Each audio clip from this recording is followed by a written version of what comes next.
다니엘서 1장 1절부터 5절까지 보시겠습니다.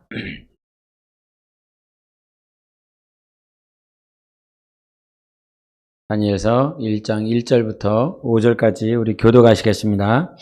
유다왕 여호야김이 다스린 지 3년이 된 해에 바벨론 왕 느부갓네살이 예루살렘에 이르러 성을 에워쌌더니 주께서 유다왕 여호야김과 하나님의 전 그릇 얼마를 그의 손에 넘기심에 그가 그것을 가지고 신할 땅 자기 신들의 신전에 가져다가 그 신들의 보물 창고에 두었더라.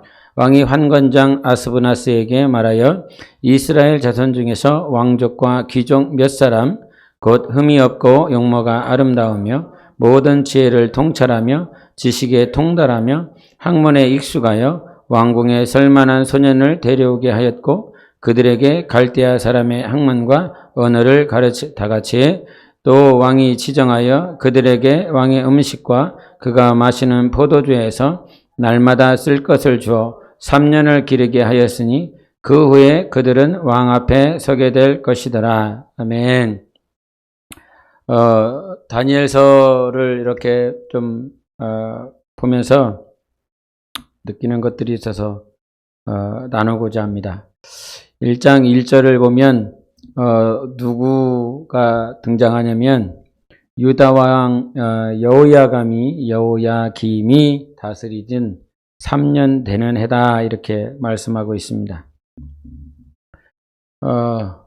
여호야김을 여러분이 알고 있듯이 남유다의 이제 마지막 바벨론에게 잡혀가기 직전에 이제 왕들이 이렇게 나열이 되는데 그 가운데 여호야김과 여호야긴, 시드기야 이렇게 순서대로 남유다의 마지막을 알리는 왕들이 됩니다.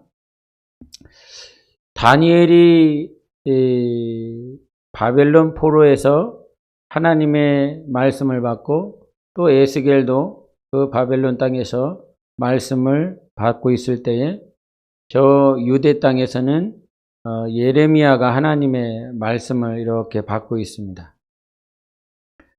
그 말씀을 가나안 땅에서도 받고 있고 바벨론 땅에서도 받고 있고 바벨론이 이방 땅이라고 생각했었던 그 땅에서도 하나님은 역시 현현하시고 역사하시는 그 하나님이시거든요. 하나님이 바쁘시지요. 우리보다 하나님이 더 바쁘세요.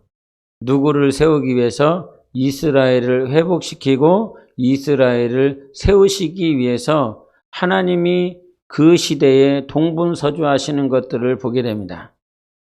마찬가지로 이 땅을 살아가고 있는 우리는 그 과거에 이스라엘이 살았었던 그 공간에 살고 있지는 않지만 그 이스라엘을 세우시고자 하셨던 그 하나님의 통치와 지배하심 아래에 살아가고 있습니다. 그래서 살아계신 하나님의 하시는 역사, 하시는 일은 당신의 백성을, 당신의 자녀들을 세우시고자 함이 가장 큰 목적이고 방향성인 것입니다.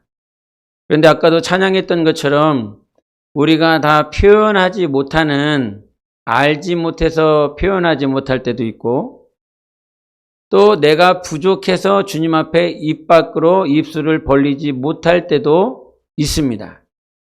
성령이 충만할 때에는 무엇인가 큰 입을 벌려서 하나님을 찬양할 때도 있지만 내가 하나님 앞에 온전하지 못한 모양이 있을 때는 이 입술이 벌린다라고 하는 것이 굉장히 힘이 들고 어려울 때도 있습니다. 여하튼 내가 하나님을 알든 뭘 알든 아마 우리가 하나님의 사랑과 그 크기를 표현하고 고백한다라고 하는 건 불가능할 것입니다. 하나님의 그 사랑과 그 은혜와 그 생명을 우리가 표현할 수 있는 건 오직 성령께서 우리에게 가르쳐 주시고 감동해 주시고 감격해 주시는 그 모양들만 비로소 하나님 앞에 고백하게 될 것인데 그런 우리가 표현할 수 없는 또 표현하고 있는 삶 가운데서 하나님이 어떠한 방향성을 가지고 가시냐? 하나님은 우리를 세우시기를 원하십니다. 우리를 회복시키기를 원하십니다. 예수 닮는 자로 하나님을 닮는 자로 우리를 세워나가고 계십니다.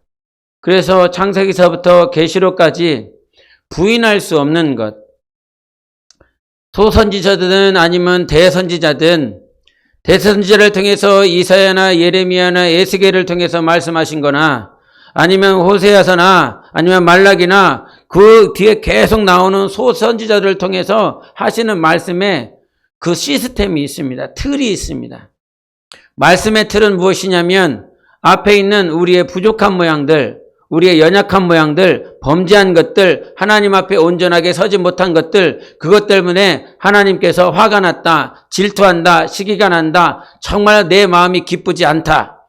그래서 너희들을 징계할 것이다. 너희를 벌줄 것이다. 너희를 심판할 것이다. 그런데 만약에 징계와 심판, 형벌이 그 앞쪽에 있는 내용들이 전부라고 그런다면 우리에게는 희망도 없고 소망도 없을 것이지만 하나님이 다시 한번 선지자들을 계속 보내시면서 우리에게 하시는 말씀은 내가 너를 징계할 거야. 내가 너를 심판할 거야. 그렇지만 그러나 하나님께서 내가 너에게 용서를, 내가 너에게 회개할 기회를, 내가 너에게 다시 한번 회복할 수 있는 기회를 줄게. 그러면서 다시 한번 우리를 평안케 하시고 우리에게 생명의 말씀으로 일으켜 주신다는 것입니다. 오늘 저희가 이제 제가 같이 청년들하고 이사해서 같이 성경을 보는데 42장을 잠깐 보실까요? 42장.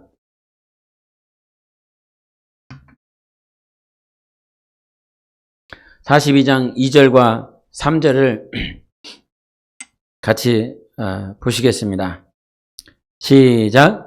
그는 외치지 아니하며 목소리를 높이지 아니하며 그 소리를 거리에 들리게 하지 아니하며 상한 갈대를 꺾지 아니하며 꺼져가는 등불을 끄지 아니하고 진실로 정의를 시행할 것이며.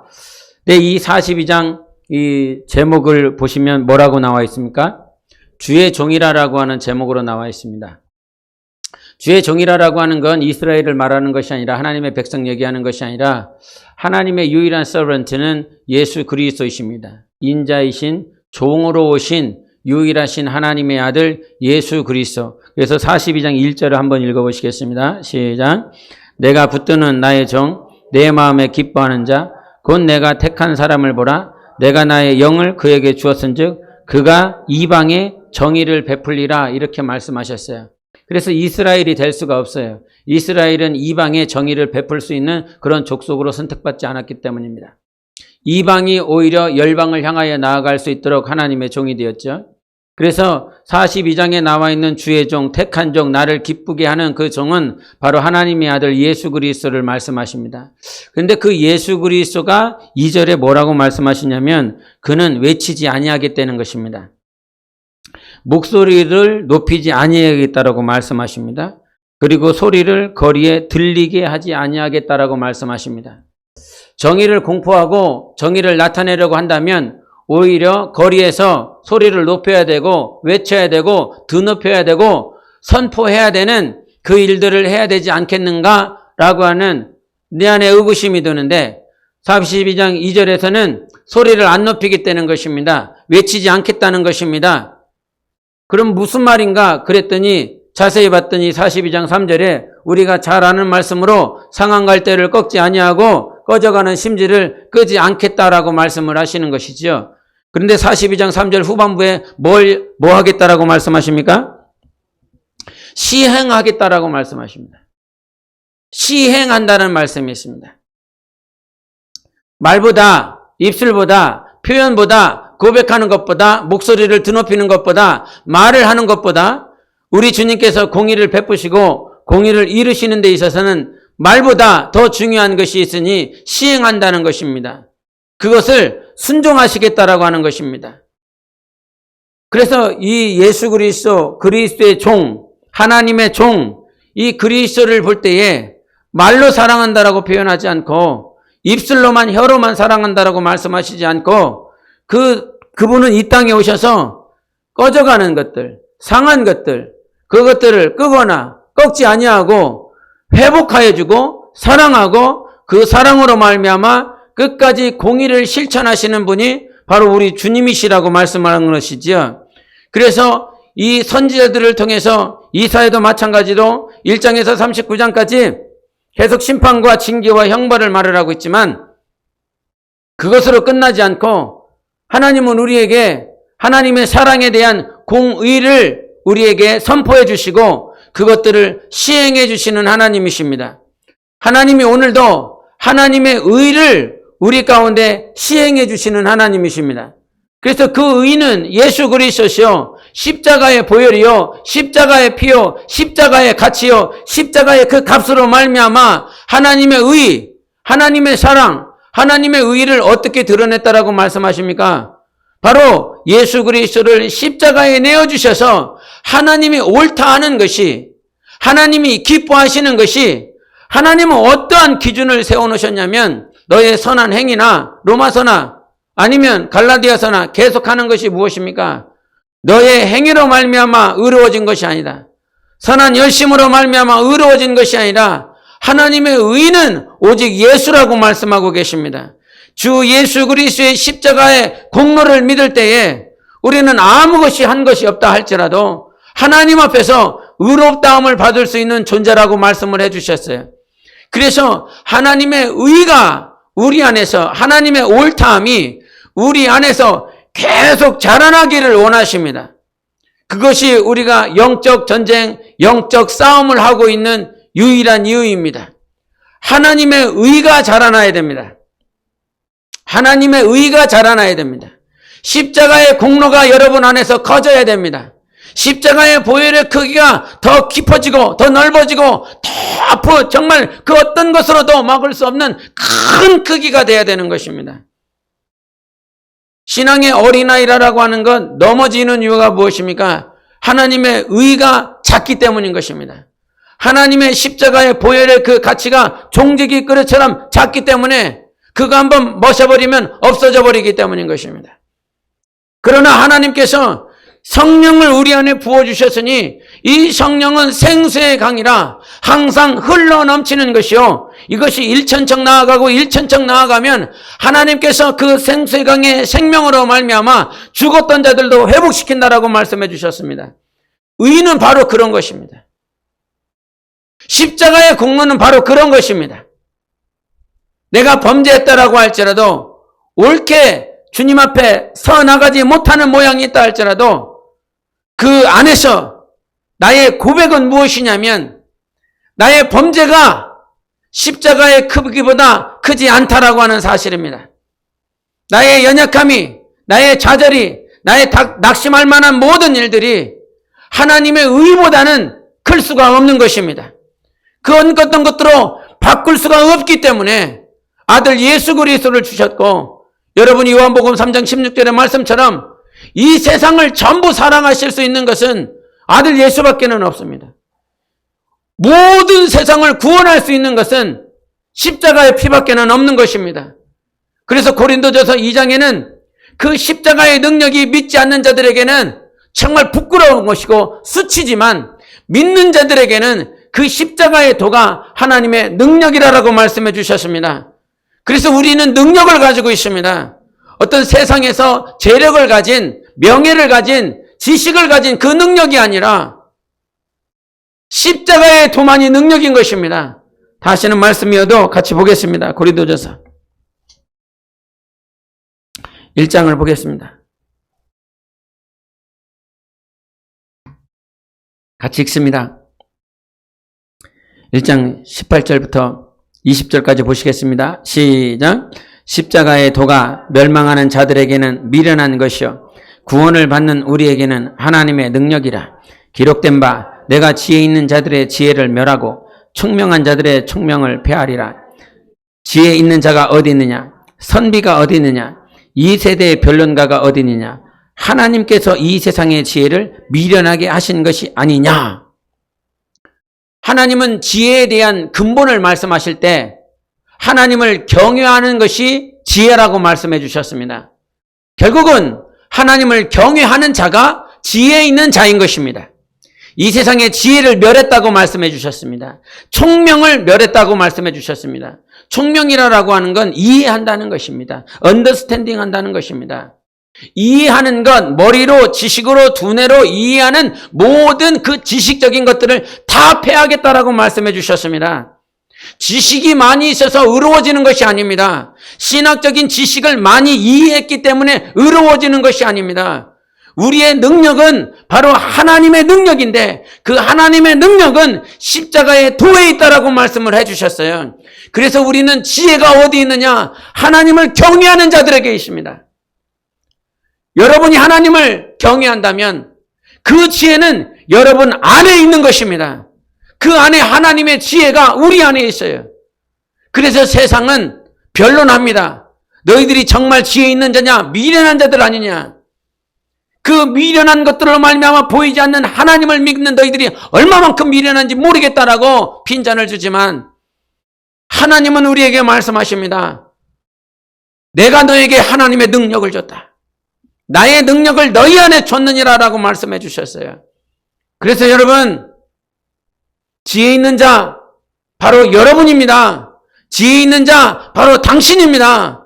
세상을 경외하지 않고 세상의 왕을 경외하지 않고 바로 하나님을 경외하는 자들이 바로 지혜 있는 자인 것입니다.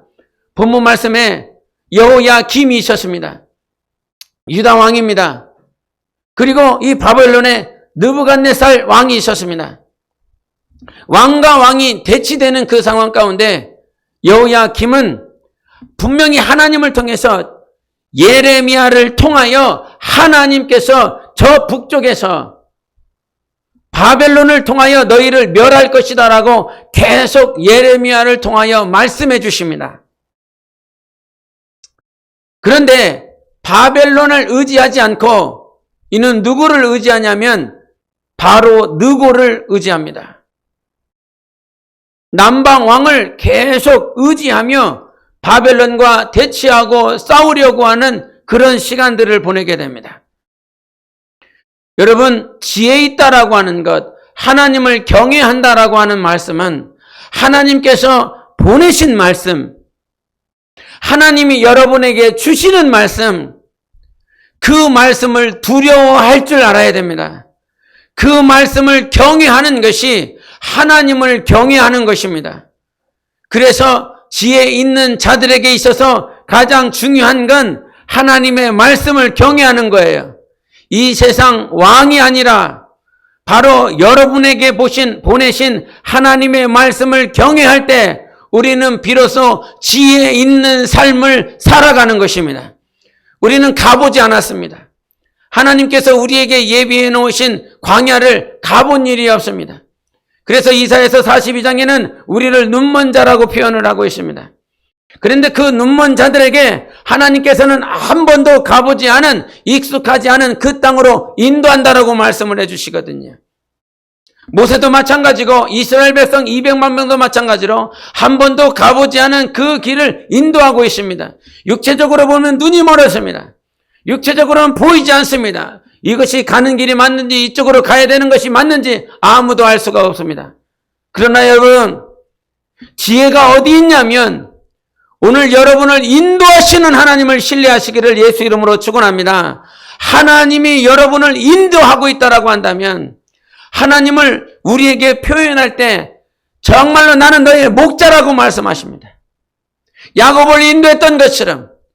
그래서 하나님께서 이 이스라엘 백성들 가운데서 아브라함의 삶도 목자의 삶이었습니다.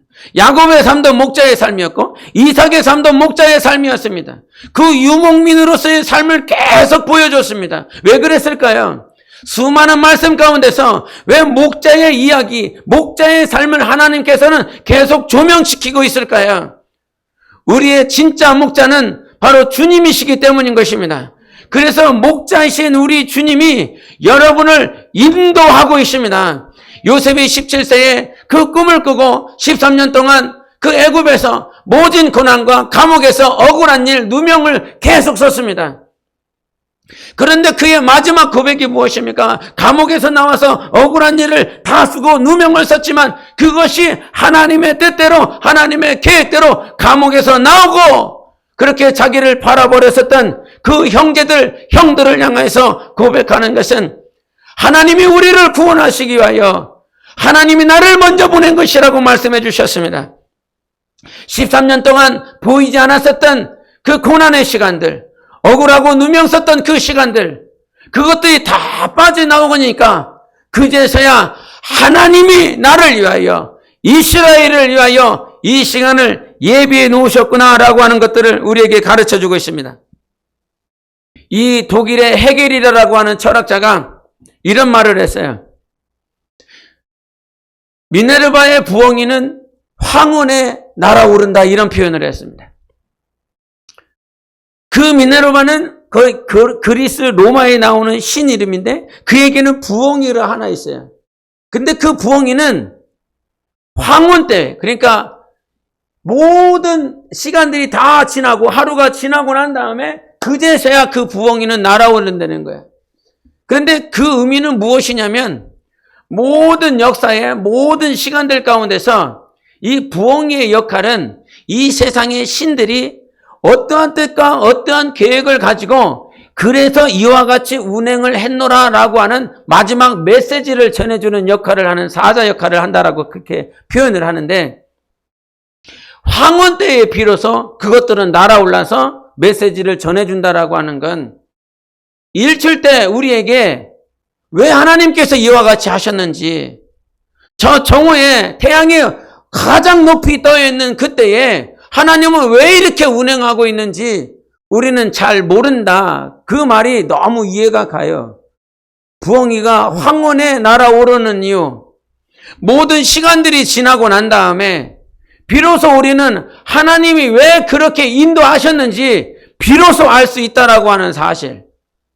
여러분이 고난 가운데 아무것도 보이지 않는 그때 하나님 내 눈을 열어주셔서 보이게 하시고 내 귀를 열어주셔서 듣게 해주셔서 하나님의 계획과 하나님의 뜻이 무엇인지 좀 알 수 있게 도와주세요. 그러나 하나님은 눈먼 자들을 광야로 인도해 주셔서 그 광야에서 하나님의 살아계심을 보여주시고자 하는 것이지요. 가나안 땅 들어가고 나서야, 요단강을 지나고 나서야 비로소 왜 하나님께서 이 블레셋 길로 가지 않고 광야로 인도하셨는지 그제서야 깨닫는다 이 말이지요.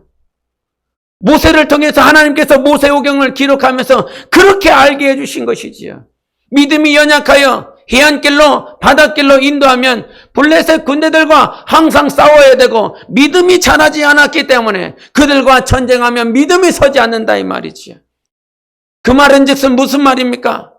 광야에서 하나님은 그 광야에서 우리에게 어떠한 것이 자라나기를 원하시는 것입니까?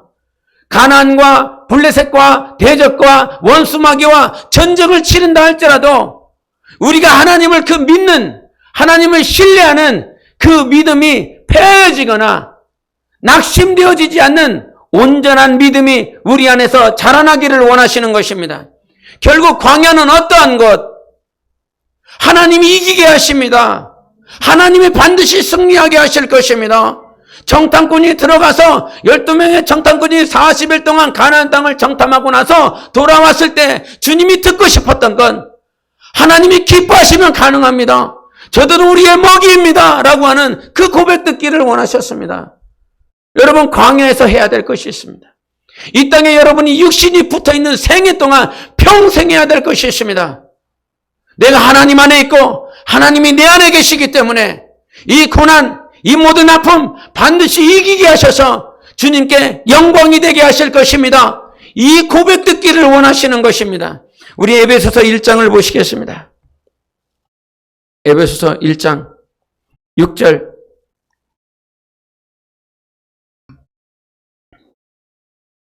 같이 읽겠습니다. 에베소서 1장 6절. 시작. 이는 그가 사랑하시는 자 안에서 우리에게 거저주시는 바 그의 은혜의 영광을 찬송하게 하려는 것이라. 아멘. 우리의 목적이 무엇입니까? 하나님이 우리를 지으신 목적은요, 그 은혜의 영광을 찬송하는 것입니다. 기쁘고 잘될 때, 흥할 때, 부흥할 때, 형통할 때 그 영광을 찬송하는 건 너무나 쉬울 것입니다. 그러나 실패하고 죄가 있고 억눌리고 정말 수많은 죄와 힘듦과 어려움에 억눌려 있을 때 내 영혼이 펴지지 않고 내 영혼이 길을 바라지 못하고 생명으로 충만하지 못하고 계속 억눌려 있을 때 우리는 영광을 찬송한다라고 하는 건 가히 상상할 수도 없고 계속 눌려 있습니다. 그래서 여러분, 우리 안에 그 억눌릴 수밖에 없는 세상을 살아가고 있거든요. 원수와 전쟁하면서 살아가고 있거든요.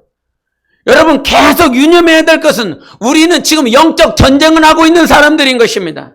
싸우는 자들인 것입니다. 정사와 권세와 어둠의 주관자들, 악한 영들과 오늘도 영적 전쟁, 영적 싸움을 하고 있고 원수는 우는 사자와 같이 우리를 삼키려고 몸부림치고 있습니다.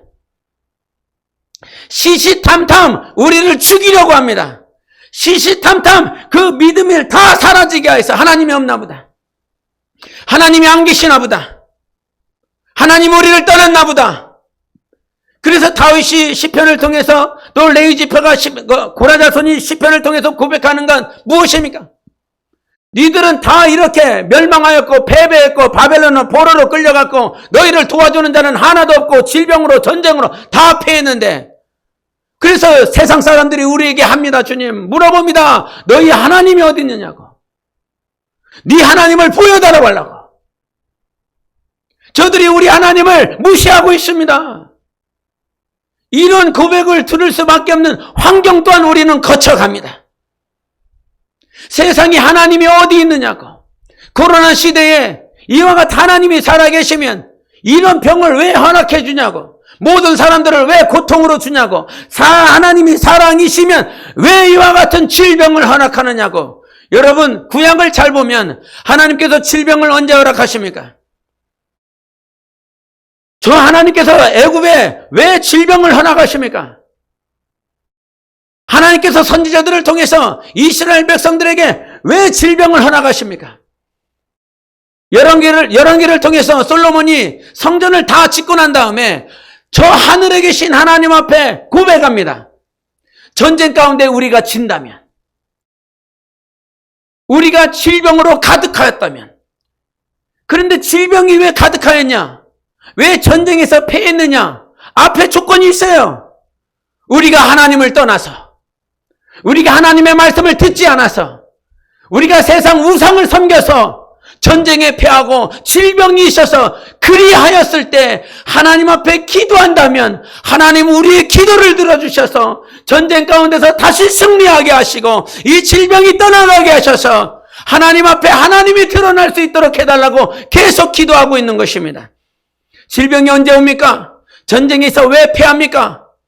하나님께서는 그 전쟁의 패배를 통해서 질병의 아픔을 통해서 이 질병을 고칠 수 있는 유일하신 하나님 앞에 돌아오라는 것입니다. 기도하라는 것입니다. 전쟁에서 왜 패합니까? 블레셋과의 전쟁에서 언약궤를 빼앗겼습니다. 엘리 제사장이 정말 그와 같이 제사장의 삶을 보냈지요. 오늘 다니엘 본문도 마찬가지거든요. 그 다니엘 본문 한 번만 더 보시겠습니다.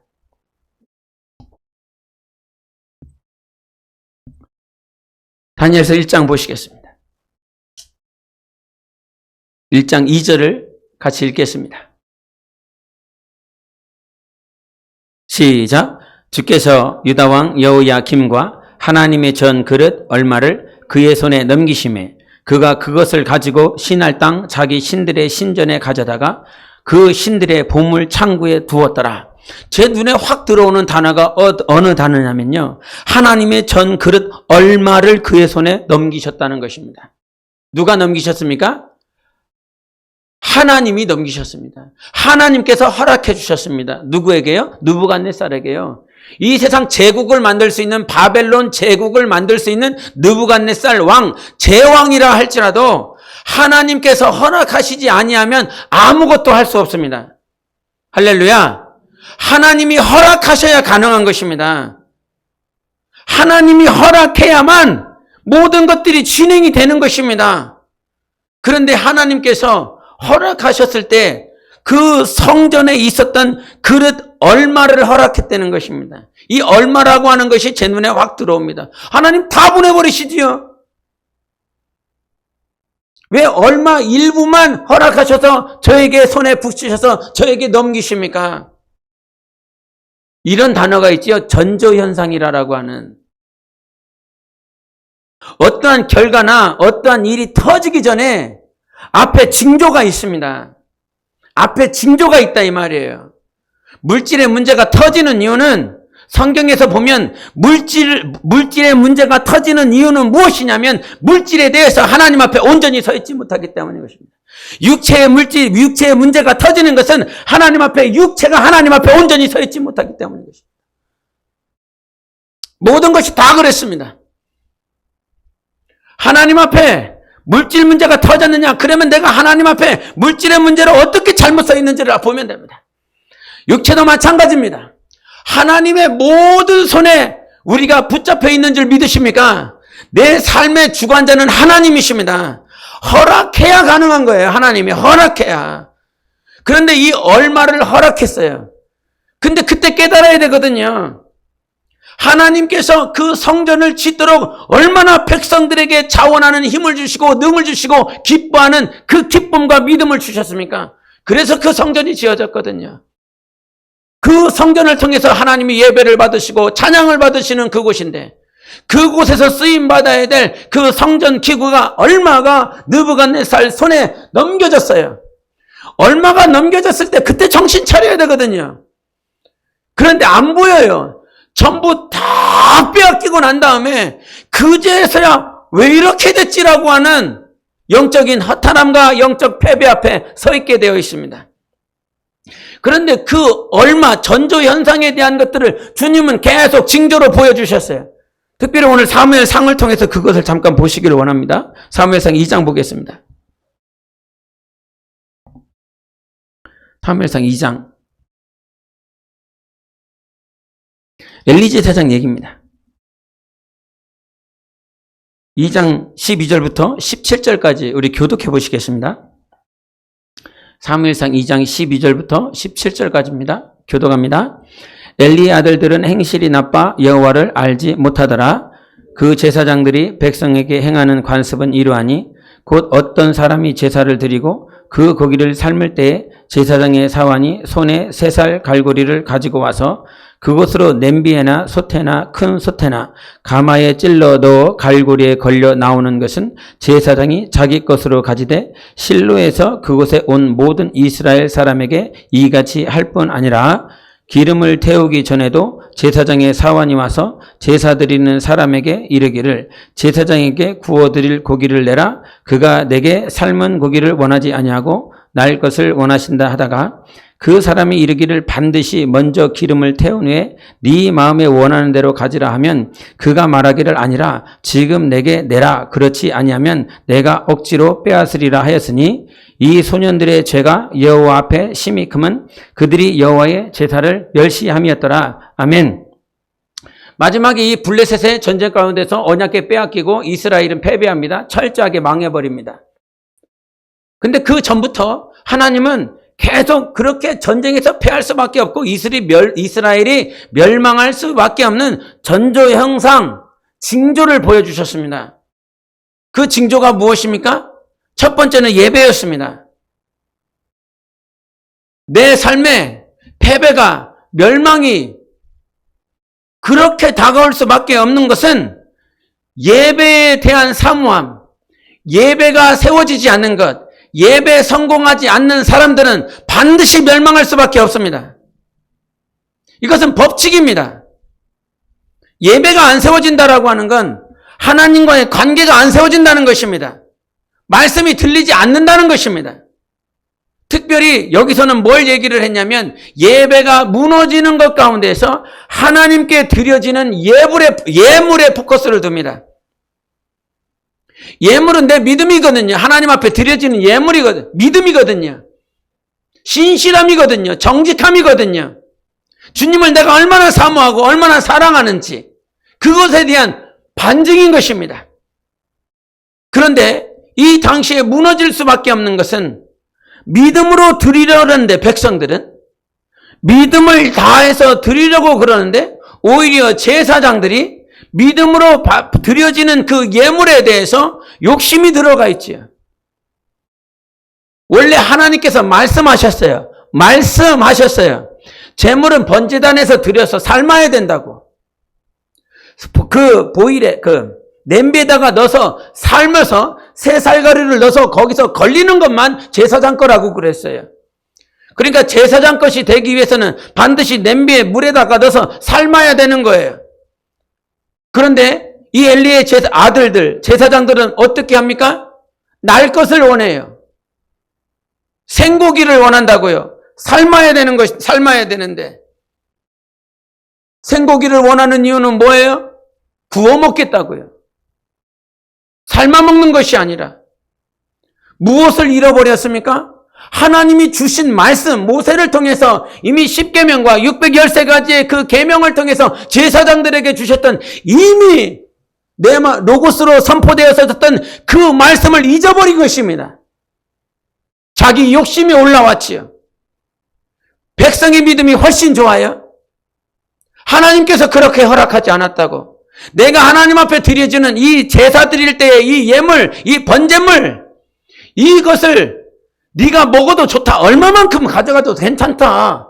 백성이 오히려 제사장들을 더 이렇게 막 부릅니다. 네가 얼마든지 가져가도 괜찮겠다. 그러나 내가 하나님 앞에 번제를 드리고 정말 제사를 다 드리고 난 다음에 그제서야 가져가라. 누구의 말을 잊어버립니까? 누구의 말을 망각하고 있습니까? 백성이 하는 말이야. 제사장 나라에 여러분은 우리는 다 제사장으로 부름을 받았습니다. 그래서 우리가 유념해야 될 것은 무엇이냐면 하나님이 이미 하신 말씀에 집중해야 되는 것입니다. 나에게 뭐라고 말씀하셨는지.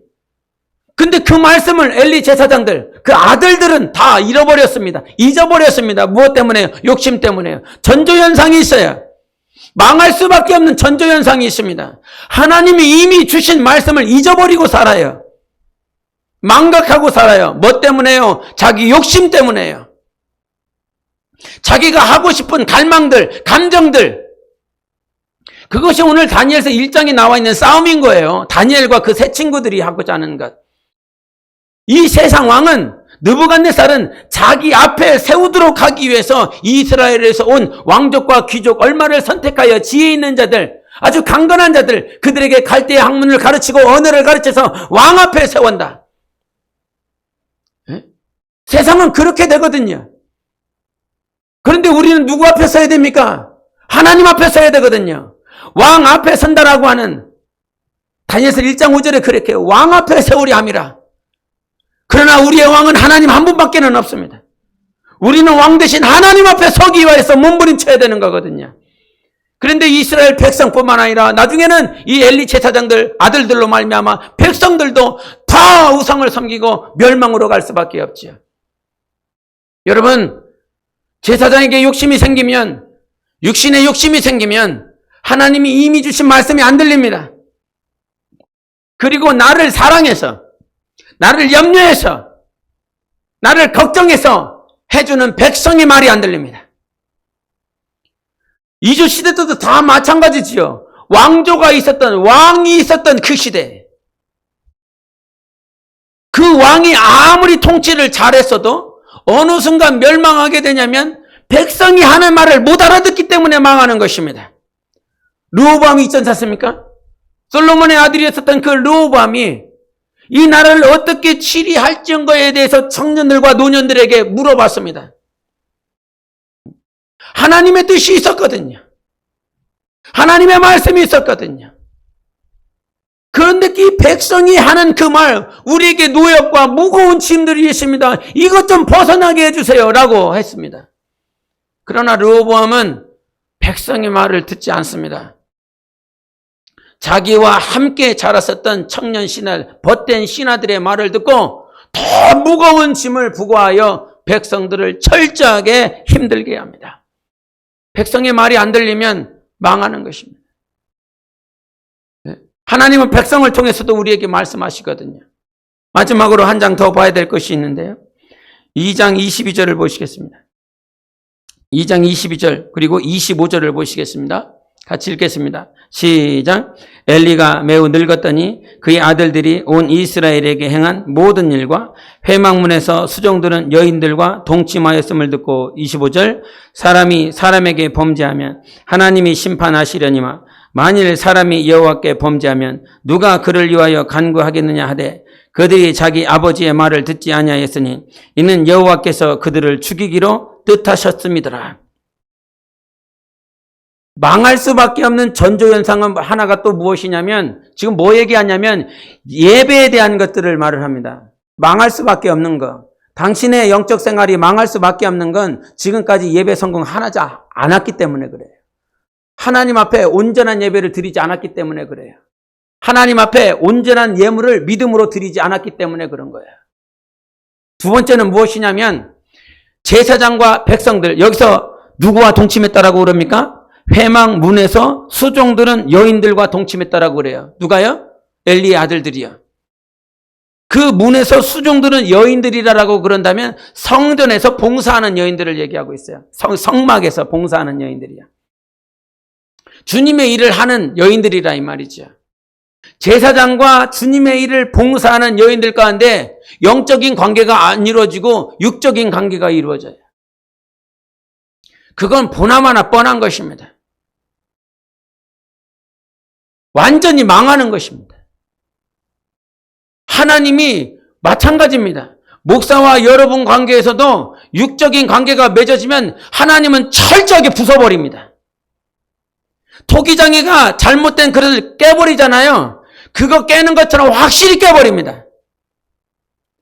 목자와 목원들과의 관계도 마찬가지입니다. 나를 목자로 안 봐.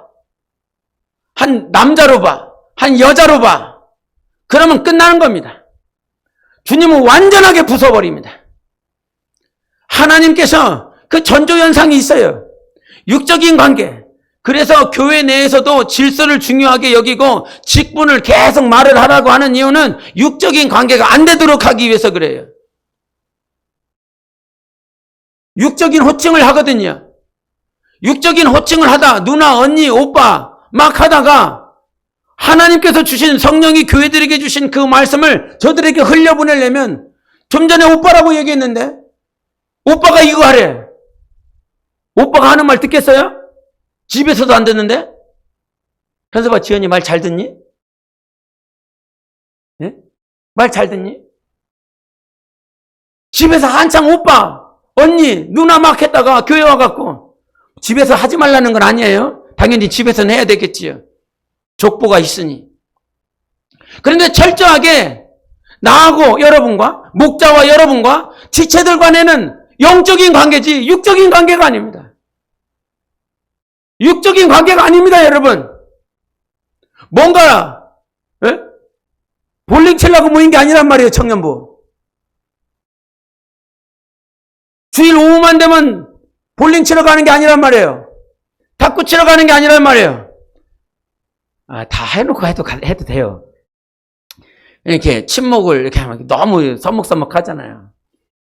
그런데 지금 주님이 원하는 거, 주님이 말씀하시는 건 뭐냐면 육적인 것들을 했다가도 핑퐁을 치든 볼링을 치든 뭘 치든 했다가도 영적인 관계가 세워져야 될 때는 하나님의 명령이 흘러가고 질서를 통해서 흘러가야 될 때는 그 질서 안에서 세워져야 되거든요. 그러니까 그게 훈련이 안 돼 있으니까 지속적으로 막 이걸 하라고 그러는 거예요. 훈련이 안 돼 있어서. 맨날 오빠야, 맨날 누나야, 맨날 언니야. 언제까지 엄마야? 언제까지 아빠고? 예? 근데 주님이 여러분 잘 보세요. 이 모든 분명히 가족이기 때문에 그렇게 호칭할 수밖에 없을 것입니다. 당연히 그래야 됩니다. 그런데 하나님께서 우리를 정의할 때 이 땅에 있는 자를 아비라 하지 말라고 그랬어요. 하나님이 우리에게 가르쳐 주시는 관계성은 하늘에 계신 분만이 우리 아버지라는 거지요. 진정한 가족은 영적으로 맺어지는 것이에요. 육적으로 세워지는 게 아니에요. 영적인 가족이 진짜 가족인 거예요. 할렐루야. 영적 가족이 진짜 가족이다. 지금 뭐 내 아들이고 내 딸이고 엄마가 부모고 뭐 이러니까 가족 같지? 아니요. 천국에서 만나야 진짜 가족인 거예요. 천국에서 못 만나는 가족은 다 형편없는 거예요. 다 쓰잘데기 없는 것들이었어요. 하늘의 패밀리,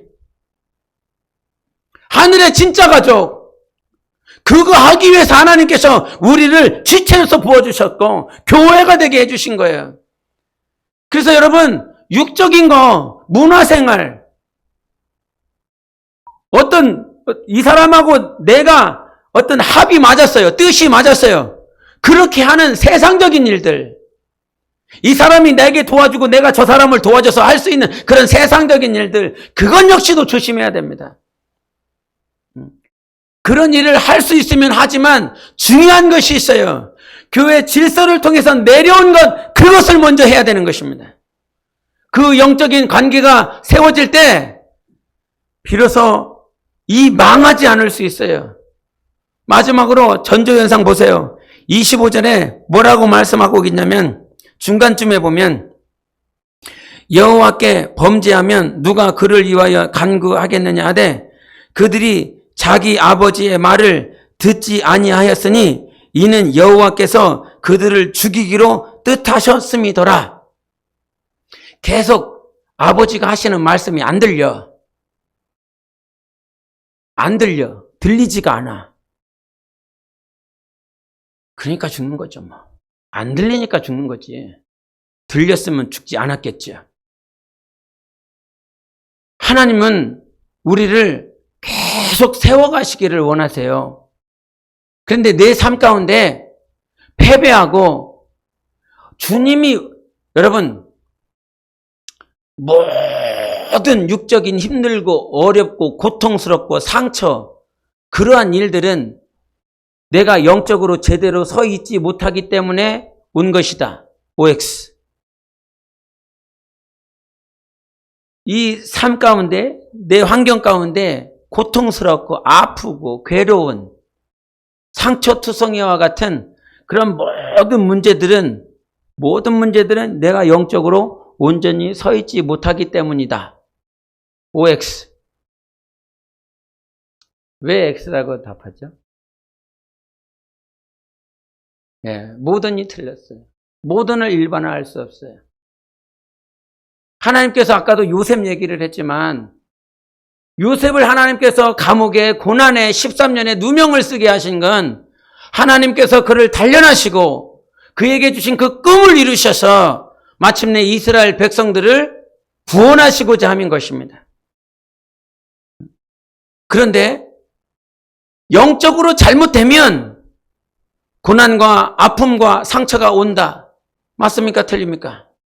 맞습니다. 영적으로 세워지지 않으면 내 영혼이 정말 예수 그리스도의 생명으로 충만하지 않으면 반드시 넘어지고 좌절하고 낙심할 수밖에 없는 상황들이 오게 되어 있습니다. 사무엘하 11장에 보면 그 11장 1절의 시작이 그거예요. 왕들이 출전할 때가 됐다는 거예요. 전쟁을 시작하는데요. 전쟁을 시작하는데 이 모든 왕들이 전쟁터에 출전을 해서 싸워야 될 때가 있는데 다윗은 예루살렘에 그대로 있더라, 이런 말씀이 나와요. 그냥 쓴 게 아니란 말이에요. 왕들이 출전할 때가 됐어. 근데 다윗은 출전하지 않고 예루살렘에 그대로 있더라. 그리고 난 다음에 무슨 일이 벌어진 줄 알아요? 바세바 보면 사건 나오는 거예요. 왕이 출전할 때 왕이 있어야 될 그 자리에 있지 않고 자기가 하나님이 원하시는 자리에 있지 않고 자기가 원하는 자리에 있다 보니까 결국은 범죄하고 그 욕심을 따라 살아내는 거거든요. 죄를 낳습니다. 하나님이 원하시는 자리에 있지 못하니까 범죄를 하지요. 범죄해서 밧세바를 범합니다. 밧세바를 범하고 난 다음에 어떻게 됩니까? 우리아를 죽이는 것입니다. 정말 자기의 충성스러운 종, 하나님의 백성, 하나님의 종을 철저하게 죽여버립니다. 아무도 모르게. 내가 원하는 곳에, 내가 질서를 따라 있지 않는 곳에, 그곳에서 원수는 나를 우는 사자같이 삼킬 자를 삼켜서 나를 범죄하게 만들고 죽이고 좌절시키고 낙심시킵니다. 그래서 우리 안에 철저하게 싸워야 될 것이 있습니다. 하나님께서 성전의 기구 일부를 그들에게 넘겨줬을 때 우리는 그때 자기 자신을 진단할 수 있어야 되거든요. 하나님이 주신 물질이거든요. 하나님이 하나님의 영광을 나타내도록 하나님께서 주신 그 물질이 있는데 이 물질의 일부가 어느 느부갓네살에 의해 넘겨졌어요. 세상 왕에게 넘어갔어요. 그러면 그때 생각해야 되거든요. 그때 진단하고 기도해야 되거든요. 그런데 우리는 그 모든 물질이 다 넘어갈 때까지 정신을 못 차리고 있습니다. 물질도 육체도 마찬가지입니다. 육체의 일부가 넘어갔는데도 정신을 못 차리지요. 하나님 앞에 온전하게 서지 못하지요. 그때 일부가 넘어갔을 때 정신 차려야 되거든요. 저는 간염이 있습니다. 간이 안 좋습니다. 그래서 간땡이가 좋지 않아요. 그래서 금방 피곤해요. 누구하고 말 오래 하면 아주 지쳐요. 네? 뭐 사역도 금방 지치는 사람이에요. 근데 제가 예수 믿고 나서 그것에 대해서 얼마나 감사했는지 몰라요. 뭐 이렇게 간염을 이렇게 찾아보지요? 제 옆에 오지 마세요, 간염. 응? 이게 하면 뭐 피곤한 일을 많이 하고 막 이렇게 되면 이게 간경화가 된다. 이제 간경화가 되면 뭐 간암으로 발전해와 금방 죽는다. 금방 뒤질 수 있다. 이렇게 되니까요. 제가 항상 정신 차리는 게 있어요. 피곤한 일 하지 말자 이게 아니에요. 나의 이 육체를 언제 하나님이 걷어갈 수 있다. 그래서 하나님 앞에 정신 차리고 살자. 여러분의 육신도 마찬가지잖아요. 하나님이 언제 걷어가실지 모르잖아요. 지금은 일부가 아프지요. 일부가 고통스럽지요. 육신의 일부 때문에 염려스럽지요. 그 일부가 넘어갔을 때 하나님 앞에 정신 차리고 영이 깨어서 세상 왕에게 서려는 자가 아니라 하나님 앞에 서는 자로 우리는 거듭나야 되고 회복되어져야 되는 것입니다. 우리에게는 항상 전조현상이 여러분에게 다 있었습니다. 관계가 깨지든지 아니면 육체가 깨지든지 물질이 깨지든지 시험이 오든지라고 하는 그런 전조현상들이 항상 있었습니다. 그래서 신앙생활은 하나님과 나와의 관계예요.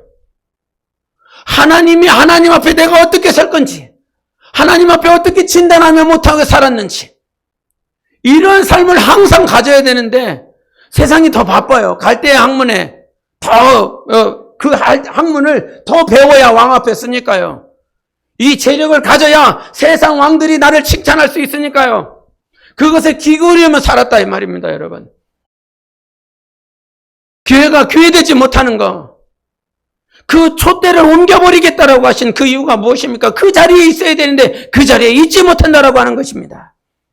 내 마음과 내 믿음과 내 생각과 내 자세와 내 태도가 하나님이 원하시는 자리에 그 자리에 있어야 되는데, 그 가나안 땅에서 하나님을 찬양하고 예배해야 되는데 그 자리에 있지 못하니까 가나안에 있었던 이스라엘 모든 족속들을 다 바벨론으로 옮겨버리지 않습니까? 민족 하나 옮기는 거, 인간들은 그걸 어떻게 가능하냐고 하겠지만 하나님은 손 하나 까딱하면 이 민족을 저 나라로 옮길 수 있습니다. 2000년 동안, 약 2500년 동안 흩어져 있었던 이스라엘 민족을 2500년이 지나서 다 흩어져 버렸습니다. 그 민족이 있는지 없는지, 그 민족이 어느 나라에서 어느 지역에서 사는지 아무도 모르는데 하나님은 그렇게 남유다 북이스라엘 다 흩어지고 바벨론으로 흩어져서 디아스포라 유대인이 되게 난 다음에 2500년이 지나고 나서 1948년도에 하나님께서 이스라엘을 건국하게 하셨습니다. 2500년이 지나서 건국될 수 있는 나라가 어디 있는가? 하나님의 손가락 하나 움직이면 전부를 다 이루실 수 있는 하나님이십니다. 그래서 우리는요, 하나님 오늘도 온전히 신뢰해야 되는 것입니다. 내 삶에 하나님과의 관계가 세워져야 되고, 하나님, 오늘도 내가, 여러분, 전조현상이 있어서 아픈 것이 낫지요? 그쵸? 전조현상이 있어서 아픈 게 난 거예요. 이스라엘의 온 민족이 다 멸망하고 엘리 제사장 그 가족이 다 죽어나가고 자손이 다 죽고 임신하였었던 며느리 죽고 다 죽어버리는 그런 멸망을 보느니 차라리 지금 그 전조현상에서 성전의 기구 일부가 넘어가는 그것으로 손해를 보고 내가 정신 차리는 게 낫지. 그것이 아플 수 있어요. 성전의 기구 일부를 빼앗기는 것이 가슴 아픈 것일 수도 있고 눌리는 아픔일 수도 있어요. 그러나 주님이 주시는 그 진단을 통해서 우리가 하나님 앞에 온전하게 서야 되는 것 아니겠습니까? 제가 오늘 책을 읽다가 목사님이 과거에 일어나라 나의 신부예요. 이 책 읽어보세요. 재밌어요. 가끔 읽어봐요. 너무 자주 읽으면 뭔 말인지 몰라요. 그냥 싱거워요. 너무 자주 읽으면 싱거워요. 그런데 한 3개월, 6개월 읽다 딱 읽어보면요. 진단이 돼요. 내 영적 생활에 진단이 돼요. 좀 길어요. 제가 오늘 읽어야 될 부분이. 그래서 듣다가 너무 힘드신 분들은 주무세요. 대신에 제가 좀 보기 힘드니까 유아실 가셔서 주무세요. 이제 목회자가 했기 때문에 목회자를 포커스로 했습니다. 근데 여러분을 한번 해보세요.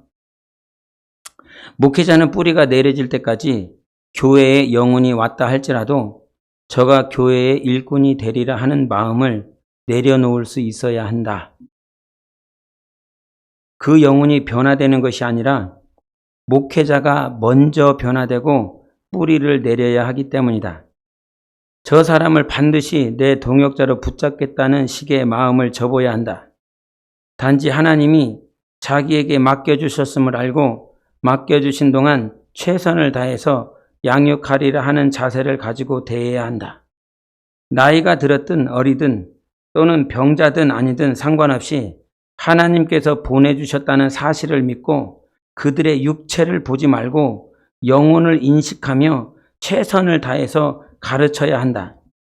목회자는 육체를 보양하는 자가 아니라 영혼을 맡은 자이기 때문이다. 하나님은 목회자가 뿌리를 내리고 성장하기까지 처음에는 안진뱅이, 정신병자, 알코올 중독자와 같이 겉으로 보기에는 온전하지 못한 자들을 맡겨주신다. 하지만 그 영혼을 양육하려는 자세를 하나님께서 인정하시면 그 순간부터 건강한 자도 보내주시고 재능 있는 자도 보내주시고 물질 있는 자도 맡겨주신다. 그 순간까지 하나님은 목회자를 계속 체크하신다. 그래서 목회자는 교회가 뿌리를 내릴 때까지 교회의 일꾼 같은 사람이 왔다 할지라도 저 사람을 내 동역자로 만들리라 하는 자세를 잠시 내려놔야 한다. 그 사람이 일꾼일 것 같아서 많지 않은 교인들 사이에서 그 사람에게만 온 신경을 쓰고 모든 사랑을 부어준다면 정작 하나님이 일꾼으로 만들고 계시는 영혼들은 시험에 들어 떠날 수밖에 없다. 그리고 그 당사자도 감당할 수 있는 그릇이 안 되는 사랑을 받는다는 것을 느끼는 순간 부담을 느끼게 된다. 그것이 지속되면 그 영혼 역시 잃게 된다. 사랑은 그저 많이만 주는 것이 아니라 받을 수 있는 만큼 부어주어야 한다. 많이 주면 감당도 못할 뿐만 아니라 무거운 짐으로 느끼게 된다. 모든 것을 부어주었지만 결과는 상처뿐이다. 자식도 남편도 아내도 그 영혼을 존중하고 그에 맞는 사랑을 해야 진정한 사랑을 할 수 있는 것이다. 교회에 새 사람이 왔다는 기쁨 때문에 사랑 공세를 퍼부으면 그는 부담감 때문에 그 자리에서 견디지 못하고 떠날 수밖에 없다. 그러므로 욕심을 잠시 내려놓으라. 일꾼으로 만들어야겠다는 생각 때문에 관심에 집중 포화를 쏟지 말라. 모든 영혼을 똑같이 대할 줄 알아야 한다. 이 사람이든 저 사람이든 똑같은 영혼으로 보고 주님 닮은 영혼을 만들리라는 자세를 갖고 대하면 된다. 과거의 나 자신도 속으로 저 사람은 일꾼이다 생각해서 많은 관심을 갖고 투자를 한 적이 있다. 그런데 정작 내가 투자한 사람은 일꾼이 되지 못하고 그 옆에 있는 사람이 일꾼이 되어 있는 것을 보게 되었다. 참으로 우스웠다. 그러기를 3번 경험하고 난 후에 깨달은 것이다. 모든 것을 공평하게 대하다가 그 사람이 한 걸음 전진하면 그 수준에 맞게 대하고 양육하는 것을 깨달았다. 읽을만 하지요? 모르겠어요? 모르면 어쩔 수 없어. 가끔 제가 이렇게 봅니다. 가끔 옵니다. 그래서 스승 목사님이 하셨던 목회에 대한 것들을 당신이 경험한 거죠. 이게 전부는 아니에요. 전부일 수는 없어요. 뭐 이렇게 이제 가난한 자들, 병든 자를 이렇게 양육하면 시간이 되면 물질 있는 자들, 건강한 자들, 재력 있는 자들 이렇게 보내준다고 하시잖아요. 예, 그러나 특수 목회를 하시는 분들은 여전히 병든 자들, 여전히 재력 없으신 그런 특수 목회를 하시는 분들도 있거든요. 그래서 다 일반화를 할 수는 없지만 일반적인 것 같아요. 특수적인 상황들, 특수한 목회를 빼고 나서는 일반적인 것 같아요. 그래서 저 스스로도 가끔 하나님 앞에 진단하는 시간들을 갖습니다. 여러분 삶의 일부가 고장났을 때, 일부의 기능이 제대로 역할을 하지 못하고 있었을 때, 그 일부 때문에 아파하는 것이 더 낫습니다. 전체를 잃는 것보다는 정신을 차리셔서 성령으로 깨달아서 항상 하나님 앞에 온전히 서 있기를 원합니다. 전조현상이 보이면 하나님께 서야겠지요. 할렐루야. 전조현상이 보이면 빨리 하나님께 가세요. 그냥 세상적으로 해결하려고 하지 말고 세상적으로 이 문제를 해결해 보기 위해서 동분서주하며 땀 흘리지 마시고 이 모든 일들을 주관하시는 분은 하나님이십니다. 그래서 그 하나님 앞에 여러분이 진단하시고 항상 승리하는 왕 앞에 서야 되는 거예요. 범죄에서 세상에서 수많은 영광을 누린다 한들 영원하신 왕 앞에 우리는 서야 되는데 영광을 찬양하는 그 보좌 앞에 서야 되는데 그 앞에 서지 못하면 무슨 의미가 있겠습니까? 우리가 오늘 신앙생활하는 목적은 범죄하면서 허덕이면서 영광을 누리는 삶이 아니라 비록 죄가 있어서 하나님 앞에 일부가 떨어지고 깨지는 순간이 있다라고 할지라도 우리가 거룩해지고 정직해져서 하나님 앞에 옳게 서서 그의 하나님의 영광을 찬양하는 것이지 않습니까? 하나님의 영광을 찬양할 수 있도록 오늘도 여러분에게 전조현상이 있고 징조가 있다면 주님 앞에 옳게 서서 세워지시는 여러분의 삶이 되시기를 예수 이름으로 축원합니다. 우리 함께 기도하겠습니다.